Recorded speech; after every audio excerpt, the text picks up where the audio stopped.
श्री महाभारत उद्योग पर्व पुष्प 12। शल्य ने जो प्रार्थना की है वो युधिष्ठिर ने ग्रहण कर ली। युधिष्ठिर तो शल्य ने कहा कि हे युधिष्ठिर, इससे आपका क्या भला होगा, वह भी मुझे समझा दीजिए। तब धर्मराज ने कहा कि यह सिद्धांत है कि रणक्षेत्र में अपनी निंदा और शत्रु की प्रशंसा सुनने से बल क्षीण होता है। ऐसी प्रार्थना युधिष्ठिर ने शल्य को की थी कि आप उनके पक्ष में जाना और अर्जुन की प्रशंसा करना और कर्ण की निंदा करना। ये प्रार्थना को शल्य ने स्वीकार कर लिया है। शल्य ने युधिष्ठिर की प्रार्थना स्वीकार कर ली और विदा मांगकर हस्तिनापुर को चल दिए। भीम बाहर नगर तक पहुंचाकर और शल्य को प्रणाम करके वापस लौट गए।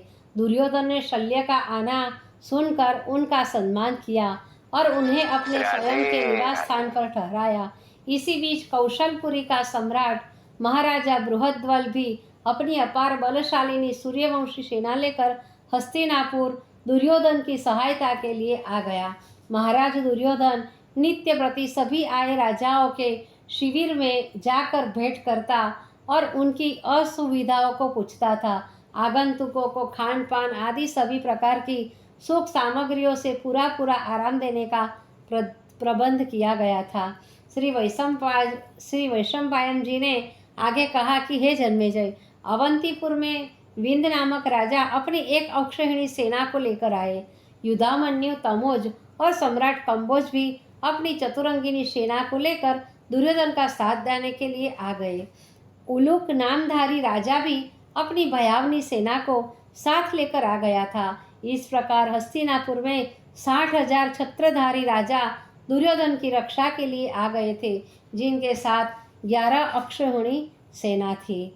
इधर विराटपुर में 7 अक्षौहिणी सेना का पड़ाव था तथा और सभी युद्धोचित सामग्रियां पर्याप्त रूप से एकत्रित कर ली गई थी, परंतु अभी तक श्री कृष्ण जी द्वारिका से वापस नहीं आए थे।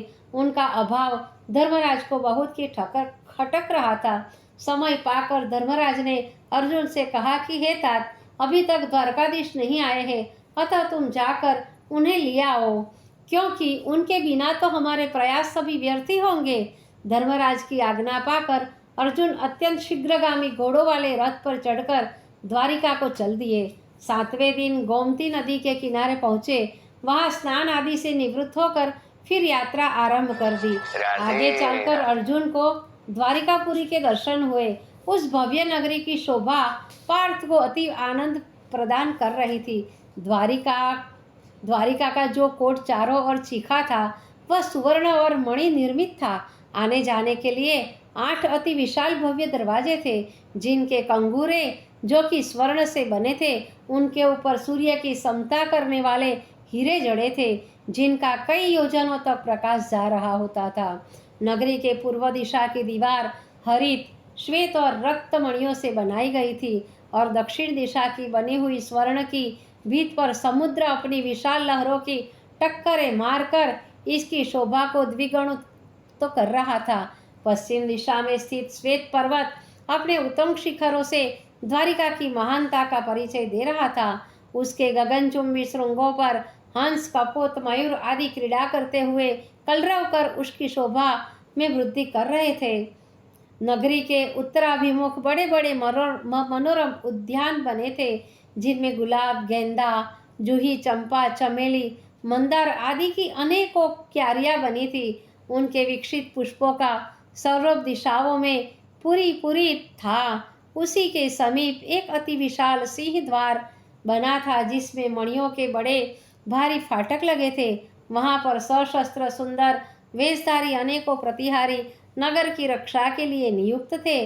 नगरवासियों के बने हुए भवन इतने भव्य थे कि उनकी शोभा के आगे इंद्र के राजमहल भी फीके लगते थे।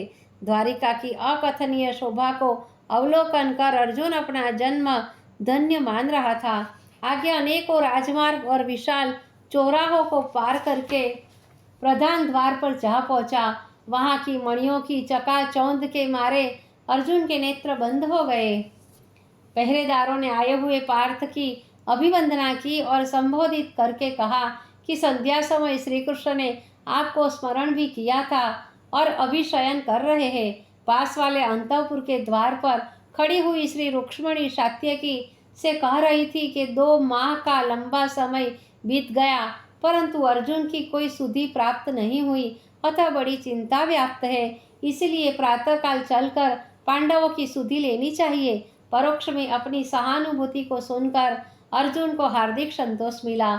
उस समय कुरुनायक दुर्योधन भी श्री कृष्ण को युद्ध निमंत्रण देने के लिए द्वारिका में जा पहुंचा और जहां श्री कृष्ण जी सोए हुए थे वहां पहुंचा, परंतु अत्यंत अभिमानी था इसीलिए श्री कृष्ण के सिरहाने बैठ गया। इसके बाद अर्जुन श्री कृष्ण के शयनागार में पहुंचा।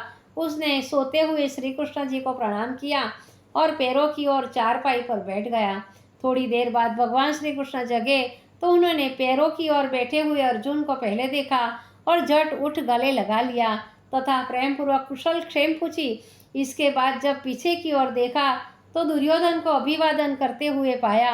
श्री कृष्ण ने बड़े उत्साह से दुर्योधन का सत्कार किया और उच्च स्थान पर बैठाकर कुशल पूछी। दुर्योधन ने कहा, कौरव और पांडवों में भयंकर बैर है, यह बात आपसे छिपी नहीं है। अब यह चरम सीमा पर पहुंच गया है जिससे युद्ध अनिवार्य हो गया है। अब आप पांडवों का साथ त्याग कर हमारी सहायता के लिए चलना चाहिए, क्योंकि हम क्षत्रिय धर्म है कि जो पहले निमंत्रण लेकर आवे उसी का साथ देना चाहिए। मैं आपकी सेवा में अर्जुन से पहले आकर उपस्थित हुआ हूँ, अतः हमारा साथ देना आपको न्याय संगत है। यह सुनकर श्री कृष्ण ने कहा कि हो सकता है आप अर्जुन से पहले आए हो, परंतु मुझे आपसे पहले अर्जुन मिला और मैं उसका निमंत्रण स्वीकार कर चुका हूँ। फिर भी यह नहीं हो सकता कि आपका निमंत्रण स्वीकार न किया जाए। इसके लिए एक ही मार्ग है और वह ये है कि एक ओर तो हमारी 4 लाख सशस्त्र यादवी सेना होगी और दूसरी ओर में अकेला निशस्त्र। अब आप जिसे भी अपना सहायक चुने वो ले ले। यह सुनकर दुर्योधन ने हंसकर कहा, युद्ध में सशस्त्रधारी योद्धाओं की आवश्यकता होती है। आप जैसे न चाहिए गवैये को युद्ध से क्या संबंध। आपने अभी तक किसी युद्ध स्थल में कीर्ति नहीं पाई है। आपको वही लोग पसंद करेंगे जो आप जैसे होंगे। यह कर कुरुनाथ ने यादवी सेना स्वीकार कर ली।